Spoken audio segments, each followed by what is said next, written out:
السلام علیکم، کیا حال ہے؟ میرے سے ٹھیک ہوں گے جی؟ تو میں نے آپ کو فیوز کے بارے میں، اس کے بعد الیکٹرک جو ہے وائرنگ کے بارے میں، الیکٹرک کے لحاظ سے جو بھی معلومات، اس کی وائرنگ کی لیکیجز، اس کا نقص جو ہے، اس کے جو بہتری ہے، کون سی وائرنگ کو، اس کی وائرنگ میں اضافہ، جو کون سی وائرنگ جو ہے گھر میں بہتر رہے گی، کارخانوں میں کون سی وائرنگ بہتر رہے گی، کوٹھیوں میں، اس کے بعد جو ہے وہ کارخانوں میں، ہسپتالوں میں کون سی وائرنگ کی جاتی ہے، کون سی وائرنگ جو ہے وہ خوبصورتی سے ہوتی ہے، اس کا سامان، اس کی عمریں کتنی ہوتی ہیں، اس کے لیے سوئچ بورڈز، جو اس کے لیے جو تار کا سائز، اس کے لیے تار کی جو قابلیت، اس کے بعد اس کے ٹولز جو ہیں، اس کا سامان، اوزار، اس کے بعد جی اس کے لیے جتنی بھی معلومات میرے پاس آئی میں آپ تک پہنچاتا رہا، وہ ساتھ سمجھاتا بھی رہا آپ کو اس کے بارے میں۔ اگر ہمارے گھر میں کسی بھی قسم کی وائرنگ کا کام ہو رہا ہو، یا ہمارے گھر میں وائرنگ کا کام آ جائے، تو ہمیں اس بات کا علم ہونا چاہیے، پتہ ہونا چاہیے کہ ہم نے اس کے لیے کون سا سامان ہمیں بہتر رہے گا، اور ہمارے زیادہ خرچہ بھی نہ آئے اس کام کے لیے، جو ہمیں پتہ ہو کہ ہمیں اس کام کے لیے کتنے پیسے ہمارے خرچ ہوں گے، کتنی بچت ہوگی۔ اس کے لحاظ سے میں نے آپ کو بتایا کون سی وائرنگ کی کتنی عمر ہوتی ہے، کوئی 10 سال، 20 سال، 30 سال، 40 سال تک جو عمریں ہوتی ہیں اس کی وائرنگ کی، کون سی وائرنگ میں ہم اضافہ کر سکتے ہیں۔ تو اس کے بعد میں نے آپ کو بتایا ارتھنگ کے بارے میں، ارتھنگ سسٹم کے بارے میں، ارتھنگ سسٹم ڈیزائن کے بارے میں۔ اب ہم پڑھتے ہیں، اب ہم ریڈ کریں گے ارتھنگ کے حصے کے بارے میں۔ تو ارتھنگ کے کتنے حصے ہیں، اس کے لیے کیا معاملات، اس کے کیا فائدے نقصان جو ہمیں انہوں نے بتائے ہوئے ہیں، آج ہم وہ ریڈ کرتے ہیں۔ تو آئیں دیکھتے ہیں کہ وہ کیا کرتے ہیں ارتھنگ حصے کے بارے میں۔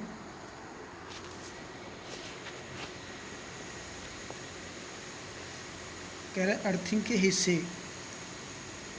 ارتھنگ سسٹم مندرجہ ذیل حصوں پر مشتمل ہوتا ہے: ارتھ کنٹینیوٹی کنڈکٹرز، ارتھنگ ریڈنگ اور ارتھنگ الیکٹروڈ۔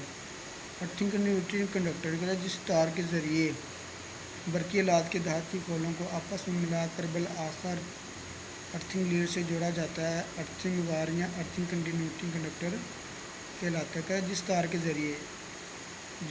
کے ذریعے برقی آلات کے دھاتی خولوں کو آپس میں، جو ایک تار ہوتی ہے، اس تار کے جس تار کے ذریعے دھاتی خولوں کو آپس میں ملا کر بالآخر ارتھنگ لیڈ سے جوڑا جاتا ہے، جس کے بعد جو ارتھنگ لیڈ سے جوڑا جاتا ہے اس کو ارتھنگ وائر یا ارتھنگ کنٹینیوٹی کنڈکٹر کہتے ہیں۔ اس کے بعد وہ کہہ رہا ہے کہ تانبا کا تار بطور ارتھ وائر استعمال کیا جاتا ہے۔ جو تانبے کا تار ہے، جو تانبے والی تار ہے، وہ ارتھ بطور وائر استعمال کیا جاتا ہے۔ اس کا رقبہ سرکٹ میں استعمال ہونے والے سب سے موٹے تار کے رقبہ کے نصف سے کسی صورت میں بھی کم نہیں ہونا چاہیے۔ اس کے بعد وہ کہہ رہا ہے کہ گھریلو وائرنگ میں 14 SWG تانبا کا تار بطور ارتھ تار استعمال کیا جاتا ہے۔ یہ دیکھیں، گھریلو جو وائرنگ ہے اس میں 14 SWG تانبا کا تار جو ہے بطور ارتھ استعمال کیا جاتا ہے۔ کئی کیبلوں میں ارتھ تار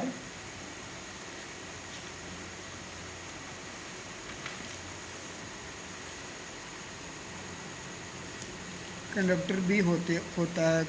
کھلی سطح پر وائرنگ کے لیے اس قسم کا کیبل موزوں رہتا ہے، لیکن اگر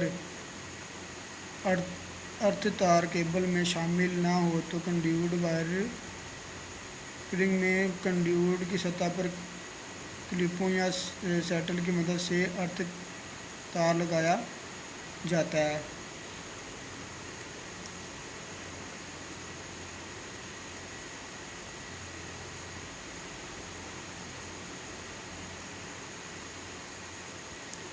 یہ دیکھیں، اس نے اس کی ڈائیگرام بھی دکھائی ہے، یہ کیبلز ہیں، یہ کلپ ہیں اس کے بعد یہ کنڈیوڈ ہے، یہ نیچے ارتھ تار ہے، یہ کنڈیوڈ ہے، یہ کلپ ہے، یہ ارتھ تار ہے، اور یہ کیبلز ہیں اوپر، یہ انہوں نے ڈائیگرام ان کی دکھائی ہوئی ہے۔ اس کے بعد وہ کہہ رہا ہے کہ ارتھنگ لیڈ، کہہ رہا ہے کہ ارتھنگ لیڈ اس تار کو کہتے ہیں جو ارتھ کنٹینیوٹی کنڈکٹر اور ارتھ الیکٹروڈ کے درمیان جوڑا جاتا ہے۔ وہ جوڑ جہاں ارتھ تار اور ارتھنگ لیڈ آپس میں ملتے ہیں کنیکٹنگ پوائنٹ کہلاتا ہے۔ یہ پوائنٹ ٹیسٹنگ کی غرض سے ایسی محفوظ جگہ پر بنائے جاتے ہیں جہاں ان تک آسانی سے پہنچ ہو سکے۔ ارتھنگ لیڈ کے کنڈکٹرز بھی تانبا کے ہوتے ہیں اور لیڈ انفرادی طور پر پورے فالٹ کرنٹ کو گزارنے کی اہلیت رکھتی ہے۔ اس کے بعد وہ کہہ رہے ہیں کہ اس کا کم از کم سائز 8 SWG ہونا چاہیے۔ نیز ہر ارتھ الیکٹروڈ کے ساتھ 2 ارتھ لیڈ ہوتی ہے۔ اس کے بعد کہہ رہا ہے کہ نیز جو ہر ارتھ الیکٹروڈ کے ساتھ جو ہے وہ 2 ارتھنگ لیڈ جو آتی ہے نا، ارتھنگ لیڈ وہ ہوتی ہے۔ اس کے بعد کہہ رہا ہے کہ ارتھنگ لیڈ کو مزید حفاظت یعنی ٹوٹ پھوٹ اور گلنے کے عمل سے بچانے کے لیے ایسے جستی پائپ میں سے گزارا جاتا ہے۔ اس پائپ کے ذریعے ارتھ الیکٹروڈ کو بوقت ضرورت پانی پہنچانے کے لیے بھی کام میں لایا جاتا ہے۔ اس کے بعد وہ کہہ رہے ہیں کہ ارتھنگ لیڈ کو ارتھ پلیٹ سے کم از کم 2 مقامات پر جوڑا جاتا ہے۔ ارتھنگ لیڈ کو ارتھ پلیٹ سے کم از کم 2 جو مقامات ہیں نا اس پر جوڑا جاتا ہے۔ یہ دیکھیں اس میں ڈائیگرام بھی دکھائی ہے۔ یہ سوئچ فیوز ہے، یہ ارتھ تار ہے، یہ ارتھ تار جا رہی ہے یہ ارتھنگ الیکٹروڈ سے، یہ دیکھیں یہ اس مقام پر جوڑ دیا گیا، اس کے بعد ڈھکنے کے ساتھ جوڑ دیا گیا اس کو۔ یہ ارتھ تار، یہ سوئچ فیوز ہے، یہ کنیکشن ہے جہاں یہ زمین سے یہ ارتھنگ الیکٹروڈ سے یہ ایک تار اس نے گزاری، پھر ایک کنیکشن کے ساتھ جوڑا، پھر یہاں سے ڈھکنے سے جوڑ دیا، پھر یہ اوپر باہر کی طرف۔ اللہ حافظ۔